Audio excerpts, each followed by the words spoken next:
misinterpreted. But what it comes down to is that there is a full global context in which we exist. One in which Muslims feel as if they are being persecuted or oppressed or particularly targeted for violence. I mean, President Bush did use the word crusade. That's a pretty strong word. People don't realize that it's to a Muslim that's like saying jihad to a Westerner. Even though neither of his words is necessarily violent or aggressive, but they have connotations.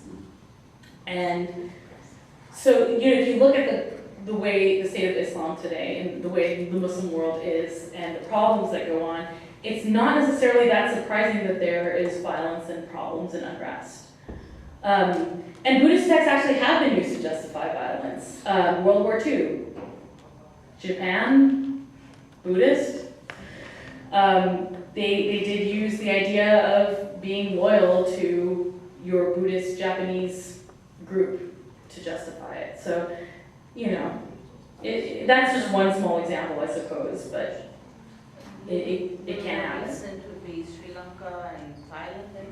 Right, in Asia there are problems. I mean, Tibet, a lot of people don't know this, but it used to be a theocracy, where the monks essentially existed in a reign of terror over the people and could take whatever they wanted from them.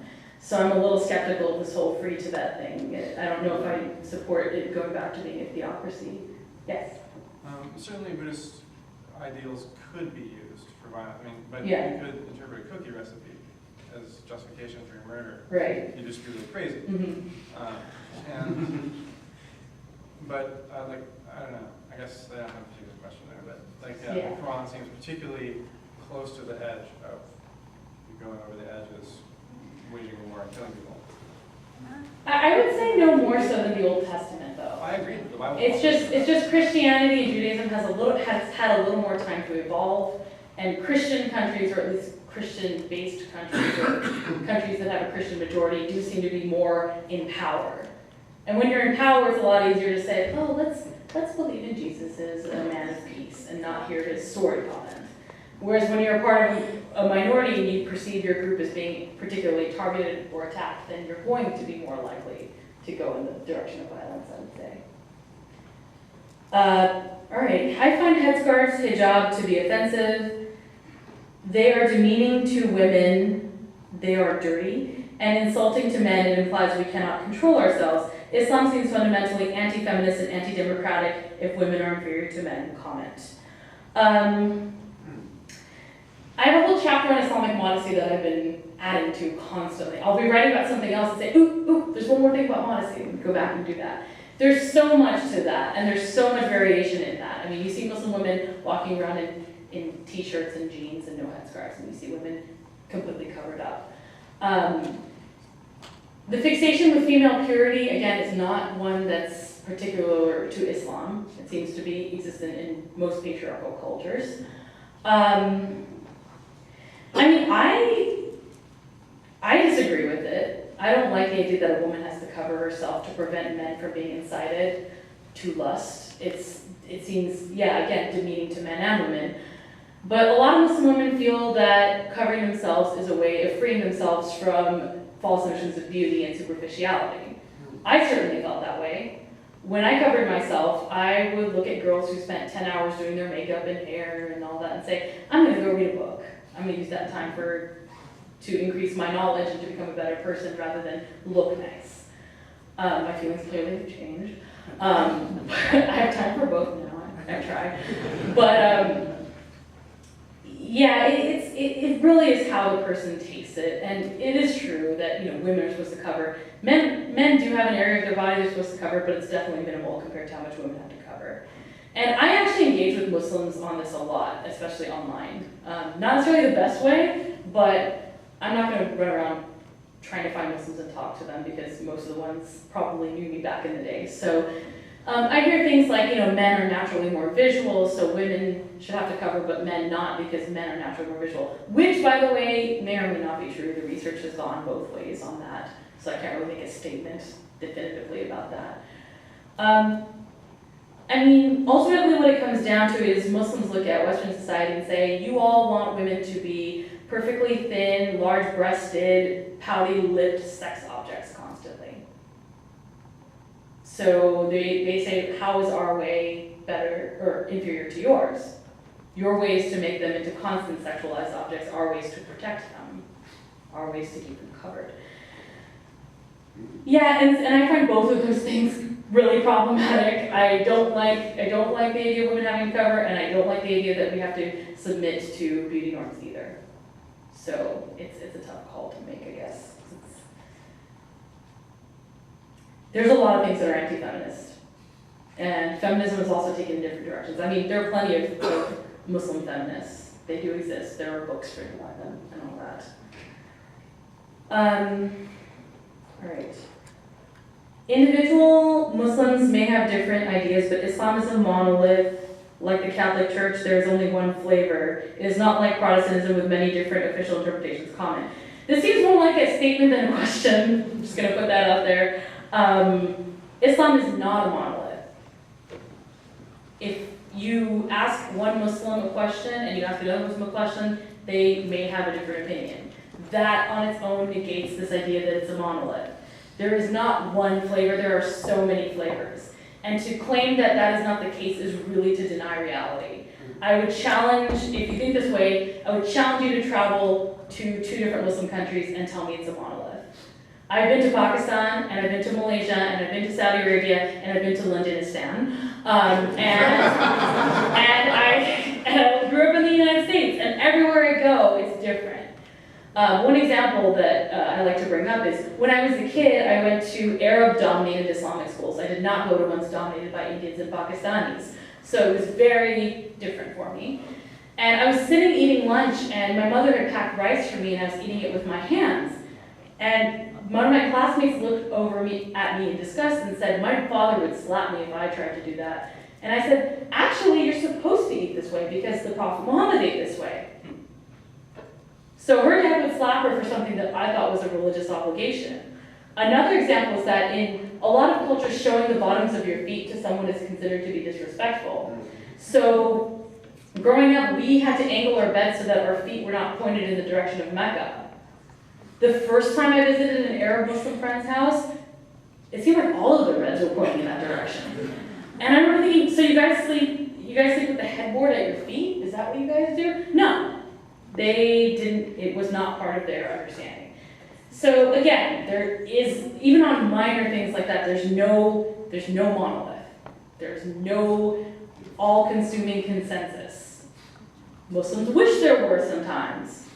We always used to say, when I was Muslim, we wish we were more united. Then maybe we could stand up to those assholes in the White House and all that. But that's not how it is. So yeah, that would be my response.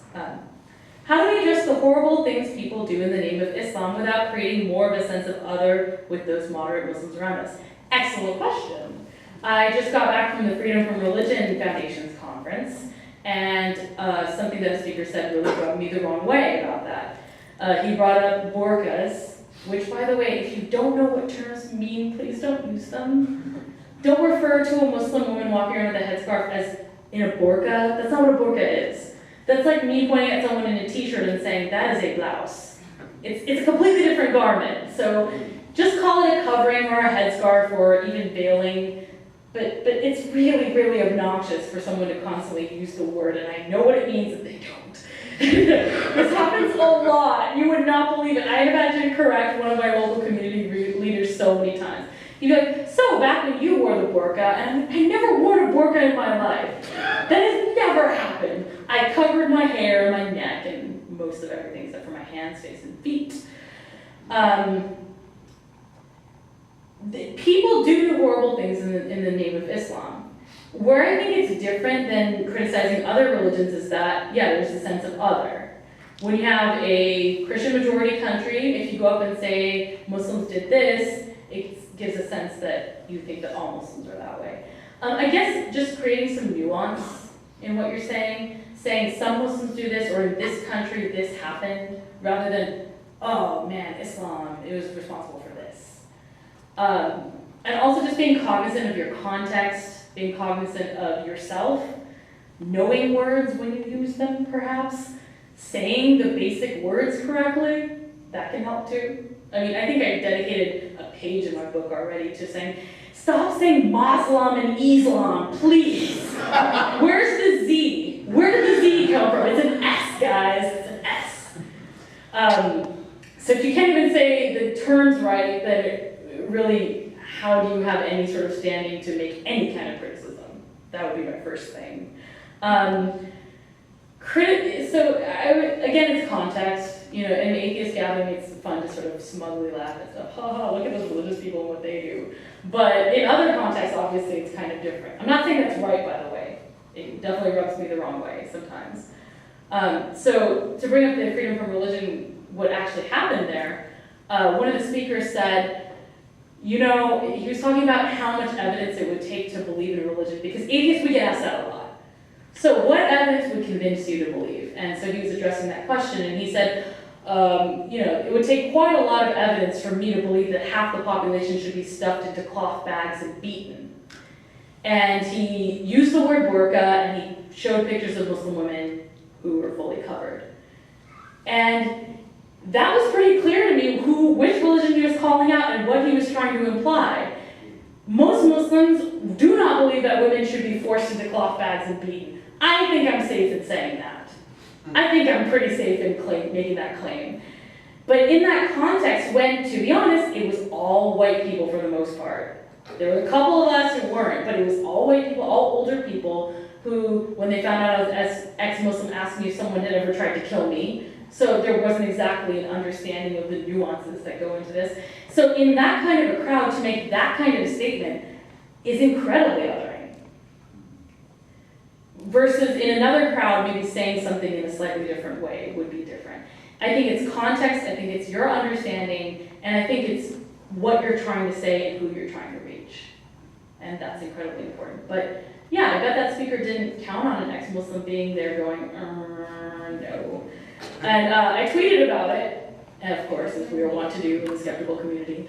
All the cool kids are on Twitter. I also posted a Facebook comment, or post about it, and I had a comment war ensue. One guy saying, well, what's wrong with calling out with what's wrong in the Islamic world? If you want to call out a problem, call out that problem. The problem is, in some Muslim countries, some people force women to cover. Yes, that is a problem. Even when I was a Muslim woman, I thought that was a problem. Because someone being forced to cover, to me, was an insult to me. I made the choice based on my faith, on my wish to convey to myself and the world that I was a Muslim person. And so to force someone to do it would take away from the beauty and the value of the act. So if you want to criticize something, actually criticize it instead of making these vast and ultimately kind of meaningless statements about stuffing people into bags and beating them. I don't really know where you gets off saying something like that. And it's not like, you know, people don't beat each other in non-Muslim countries. You know, one of the first things I saw on this campus was a domestic violence hotline flyer. I think I'm safe in saying that the majority of people at this university are not Muslim. And yet, this is a problem. This is a human problem. Of course, you know, religion can exacerbate it, religion can give justifications, but a nice person, a truly good person, probably would not be driven to beat someone just because they read it. And that's something that I've had to sort of make myself understand too. That I could run around making sweeping statements because there were things in religion that certain people took to be a certain way, or maybe we're even there. Maybe there are things in the religion that really are there and there's no way around it. But some Muslims won't follow it, or just not think that it's relevant to them. The biggest example I can think of too, and this goes back to the monolith as well, is female genital mutilation. I didn't know what that was until I think I was in high school. And someone told me, oh, in your culture, someone actually asked me if I was intact or not. And I didn't know what that meant. I was like, what are you talking about? I mean, there is one thing, you know, in Islam, you're not supposed to be sexual, you're not supposed to touch yourself or anything. So I didn't know what they were talking about. And they said, oh, you know, FGM. I said, what is that? Female genital mutilation. What is that? Could you tell me? And she told me, and I said, I've never even heard of that. I don't even know what that is. And I went home and I said, Mom, does Islam promote cutting off clitorises and labia? And why did I use those words? Because bad, right? Those of us who come from religion, no, we don't use those words with our parents. I said, you know, Mom, what do you think of that? Like, does Islam allow that? My mother looked me straight and dead in the eye and said, Islam does not allow that. She said that is un-Islamic. She said that is an animistic African practice, and that leached into Islam. Now, I don't know if she's 100% right on that. There are Muslims who justify FGM via Islam, but again, not exactly a monolith. There's not one clear answer all the time. All right, I guess further, yes? Given the recent attack on Malala Yousafzai, if I pronounced her name correctly. Malala, yeah. Yeah. I guess my question is, the Taliban guy took credit for that. Right. It was like, oh, you know, she was promoting Western values. About Right. women becoming educated. Is there anything in Islam that has some sort of statement against the education of women? No, actually, there's a saying of Muhammad that you should seek knowledge even if it takes you to China, which back then was probably a bigger deal than it is now to go to China, quite further in a lot of ways. And a lot of the verses of the Quran say the believing men and the believing women over and over. There is nothing in Islam that says women should not become educated, but his statement does point out how a lot of Muslims, especially Muslim men, I'd say, feel that Western values are being forced upon them, and that it's not from them that change is coming, it's from outside forces. There's always backlash against change. There's always people trying to stop it from happening. And I read about it and I cried. It was really sad. And there is room to criticize actions like that and say, you know, if you yourself are gonna use Islam to justify this action, I'm going to criticize your Islam. I'm going to say you're wrong. I'm going to say your religion is wrong. There's no question there. But yeah, there is nothing in Islam that says women can't be educated. In fact, Muhammad's youngest wife transmitted most of his sayings, or a lot of them, not most, but a huge chunk of them. So there's a history of female scholars. That history kind of is, sadly, it's a history. It's not really a reality anymore. But you know, there's nothing in Islam that says make women illiterate. There's nothing there. Yes. What's the significance of black Muslim in the United States? Is that real Muslimism, or what do you think? Well, there's just things Muslimism, first of all. It's just Islam is the religion and a Muslim is the follower. So that's just, that's how those words work. But in terms of being a black Muslim, there was the Nation of Islam, it still exists. But it arose out of the civil rights movement. It was kind of Islam-flavored civil rights black empowerment. Most Muslims would not consider them to be real Muslims because they don't even believe in an afterlife, or at least initially they didn't. I remember reading Malcolm X's autobiography and seeing that they were told that there was no afterlife, and I remember thinking, what? So what is this thing that they've been using to scare me all these years? It's not there, really? As it turns out, I don't think so anymore, but you know. It's a separate thing, the Nation of Islam. It's become more and more mainstreamed, as it were. It's become more similar to Orthodox Islam, but it's still, most Muslims consider them to be a kind of heresy or outside of the fold. But it has changed a lot. It's become a lot more similar to Orthodox Islam. And a lot of people who converted to the Nation of Islam ended up following in Malcolm X's footsteps in a lot of ways and became more Orthodox Muslims. And in areas with large African American populations, you wouldn't be surprised to walk into a mosque and see a lot of African American Muslims there. I know in LA, at least that's the case. I think there's another hand up back there. Sure. Your involvement with feminism, do you think that it's, can you separate your anti-theist beliefs with your feminist? Is it possible, or are they hand in hand? They arose from different places. I had feminist leanings even as a Muslim. I'd look around me and say, this isn't fair, or this isn't right. You know, why am I being put down for being girly? Why is that a bad thing? And why is being a tomboy a good thing and being a sissy a bad thing? I always notice these things. They're intertwined in the sense, though, that I do a lot of calling out and work within the skeptical and atheist community about feminism, just because up until quite recently it was very male dominated. And it still is to some extent, but the percentages are shifting. And there's a lot of just sort of thoughtless things that happen.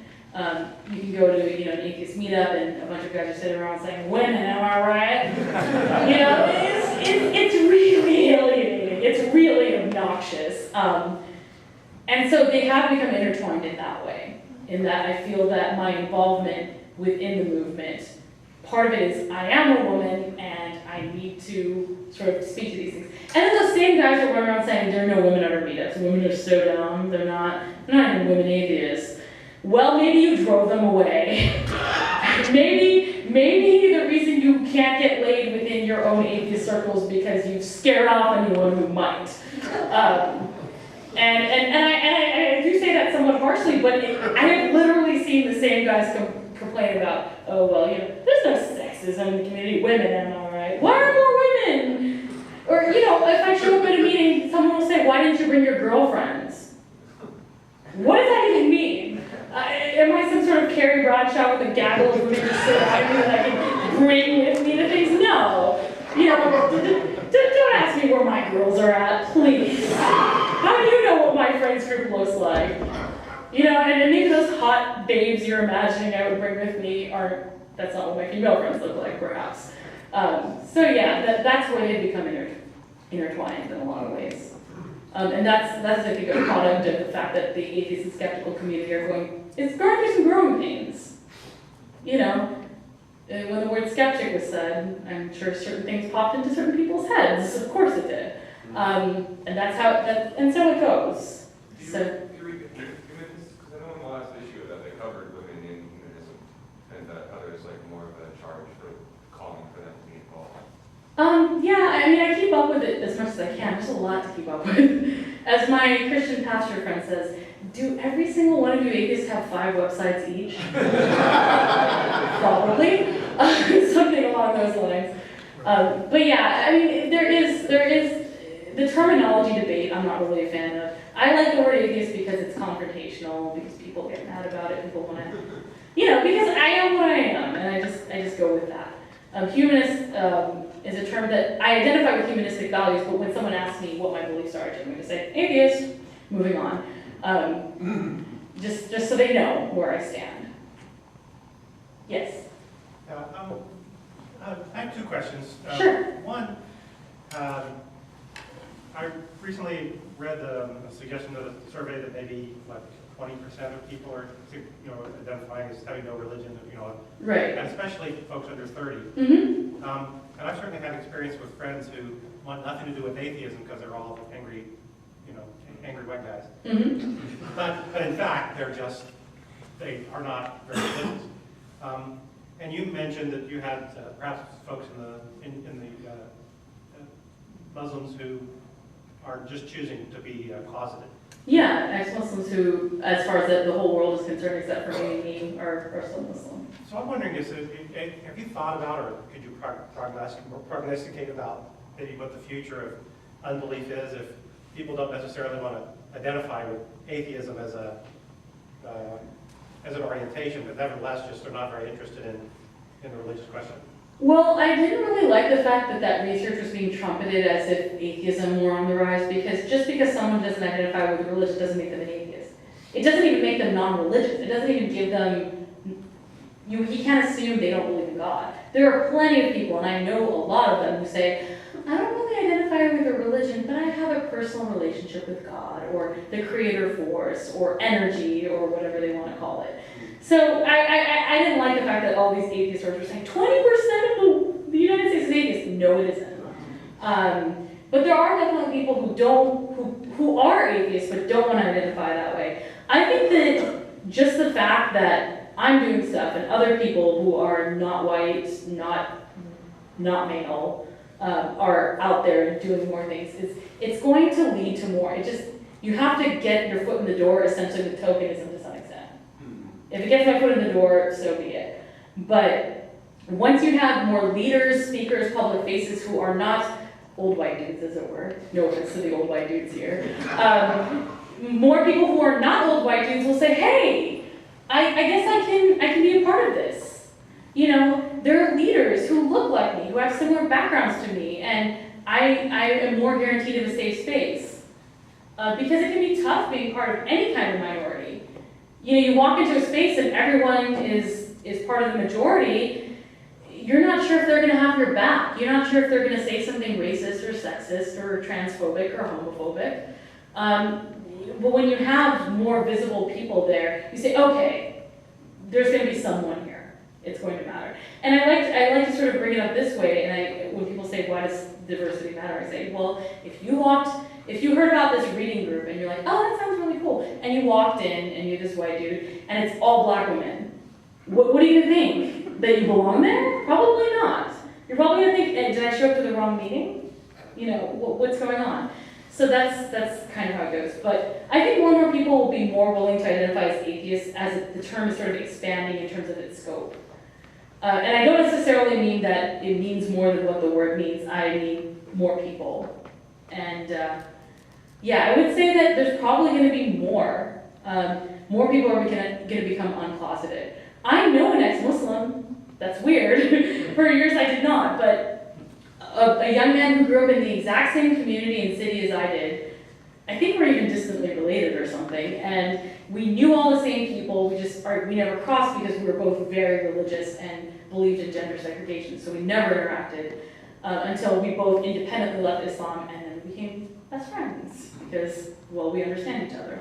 And we joke our parents should hang out and commiserate about how horrible their children are. So they wouldn't feel so alone, you know? That's what Omar is to me. He makes me not feel alone. And so make my parents need that too. But there are more and more ex-Muslims coming out of the closet, and I feel that though it's a pain and it's tiring, and there are days when I just want to go hide somewhere, there are days where I wish my family would just disown me and get over with it. It's not perfect, of course. I feel like I'm at least making it safer for the next person, and the next person, and the next person. Or at least a little less. You know, they can have someone to point to and say, I'm not the only one. Because when I came out as an atheist, my parents told me that no Muslims ever left Islam, ever. Except for poor people who converted to Christianity in India because then they get food. Which they were right about, by the way. It's really, really sad, but yeah, it's like, read the Bible, get food. Okay, I'll read the Bible, sure. If they can read. Well, they're taught to read. So they get an education and food and clothing out of converting. But there are a lot of deconverts. There are out ex-Muslims. There are more than just the famous names now. There are just average people who are out. And so hopefully that'll lead to more and more. And I'll keep getting the closet cases I know. Because they'll say things to me like, you're so brave. You know, I wouldn't have to be so brave if you did it too. If there were 100 of us instead of 2, how many death threats can one crazy person issue? Maybe probably a lot, but mass death threat to all the ex-Muslims. Yes, orange shirt. Do you not encourage your parents to read any of the things that you write, and why or why not? We don't talk about those things. I hope that they never Google me. I really do. My mother has said things that indicate that she might know something. So once I told her I was going to a conference, she said, are you speaking there? And I said, no. I actually wasn't. It was TAM. Of course I wasn't going to speak there. Yeah, I hope they never do. Even if they do, though, I've had a notion to perhaps, after the book is out, to actually give my mother a copy and see what she has to say. But the situation's more than a little delicate for logistical reasons. I'm a recession-era grad, and I live with my mom and dad. Because I'm too broke to not to. So, but I'm going to grad school next year, hopefully, so maybe after that. But for now, I really would rather not disturb the peace unnecessarily. I'll live in this fun little la-la land where nobody knows anything for as long as I can. I think I deserve it.